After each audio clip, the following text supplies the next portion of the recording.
ukázka bude úder blesku, teda našeho impulzu napodobujícího blesk do listu vrtule. K tomu bych řekl, že jejich odolnost proti úderu blesku, protože, jak víte, určitě stává se, že prostě letadlo prolétává nějakým bouřkovým systémem a dojde k výboji, uzavře se přes trup letadla a to letadlo by to mělo přežít se vším všudy a pokračovat v letu. Zkouší se na několik fází ty věci. První je například zkouška na modelu, kdy se umístí model toho letadla přesně v tom tvaru měřítku a 1:10, více asi, do jiskry dlouhé řádově 7 metrů a tím modelem se otáčí v různých polohách, se zkouší, kde ten blesk vyniká, kde zase vystupuje. Tím se zjistí ty místa kritická, která pak musí být lépe odolná proti tomu proudu bleskovému. Ty se pak vyrobí v plném měřítku a zkouší se nějakým takovým způsobem, jako to vidíme tady. Tady máme list vrtule, do kterého taky samozřejmě může udeřit blesk. A ten list je z uhlíkových vláken, která jsou vodivá, ale mají nějaký odpor, takže při úderu blesku ten proud vyvolá oteplení. Tam může tam tlaková vlna vlastně roztrhne ten list a ta vrtule zaletuje nefunkční. Když je ten list udělaný dobře, ochráněný, tak to je tady naše situace. Už jsme do něj udeřili mnohokrát a nic se mu nestalo. Akorát na tom vrcholu jsou nějaký malý opaly nebo dírky, což to by nemělo vadit. Máme to udělané tak, že máme zavěšenou tyč, vzniká jako jiskřiště, list je uzemněn a napětí přivádíme z toho monstra červeného, co vidíte zatím. To je takzvaný rázový generátor, generátor impulzu, který napodobuje vlastně jako ten úder blesku. Zatímco v mraku se náboj shromažďuje v nějaké oblasti a z toho vzniká ten výboj, tady se nám náboj shromažďuje v kondenzátorech, které jsou v jednotlivých patrech takové ty krabičky zakryté těma stříbrnýma plechama a ty nabíjíme ze spoda stejnosměrným napětím postupně paralelně, tedy všechny zhruba napětím 100 až 200 kV, takže postupně nabijeme všechny.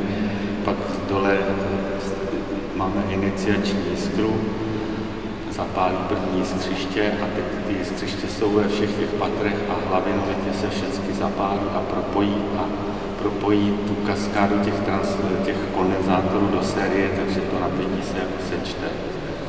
Znamená, při počtu pater krát to napětí nabíjecí, tak teoretické výstupní napětí je řádově 3-4 MV. Ovšem na výstupu pak je tvar impulzu s vrcholovou hodnotou kolem 2 MV, 2000 kV. Tady v tom případě máme menší napětí, aby to nebylo zase takové pro vás. Kdybychom udělali jednotný parametry, tak byste tady nemohli stát, museli byste být někde, to byste se tam nevešli samozřejmě. Takže máme doskok 1,5 metru a napětí bude kolem 700 kV. Takže první ráz bude bez přeskoku a pak 2 rázy s přeskokem na ten list vrtule. Takže prosím o první přeskok.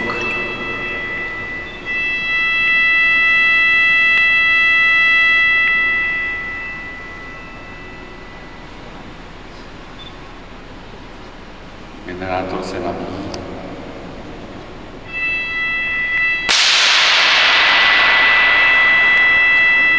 Takže při napětí, který je nedostatečný k tomu, aby došlo k přeskoku, tak jste slyšeli jako prásknutí bičem, to jsou ta jiskřiště uvnitř, ty nevidíte, ty jsou uvnitř toho generátoru ve všech patrech, v každém patru je jedno jiskřiště. A teď provedeme teda pokus napětí vyšším, takže dojde k přeskoku. Bude to větší rána, takže pozor, děti se můžou leknout. Takže kdo se bojí, ať si zacvičí.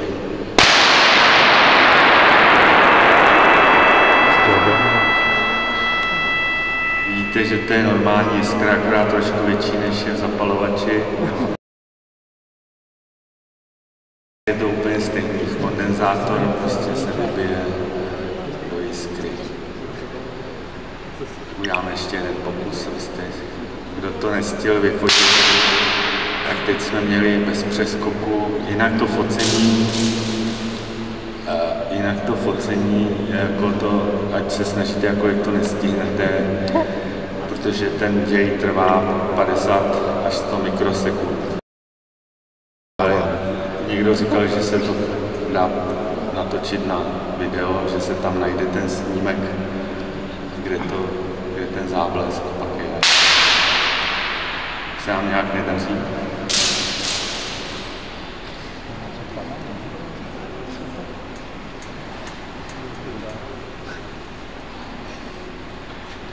V čem je problém?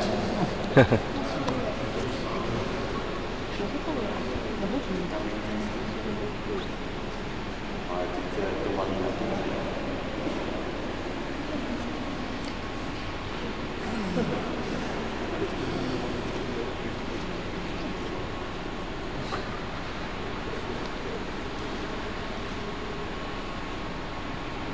Proud při tom výboji je asi 8000. Takže se nedaří, dochází k samozápalu. Naštěstí jste poslední skupina dneska.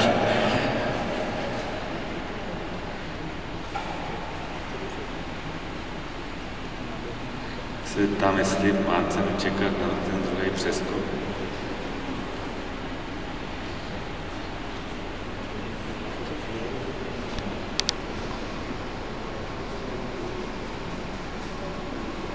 Jo.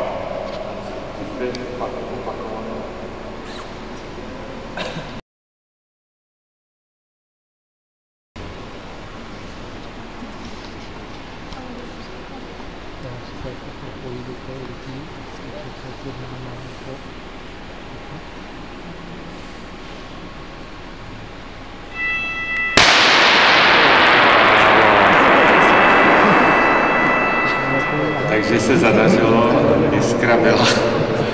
Doufám, že to bude zítra fungovat dalších 5 let. A hlavně pak to musí fungovat v pondělí, že? Tohle je zařízení, který nás živí. Jako. Jak jsem říkal, tím se zkouší prostě různé prvky zařízení energetiky vysokých napětí. Tak teďka já se přesunu.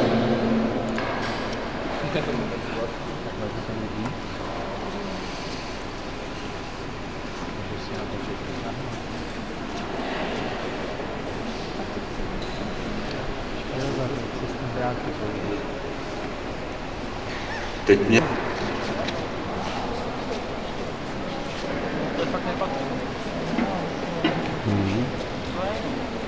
Demonstrace, tam se tam skočilo. Oni by nosili.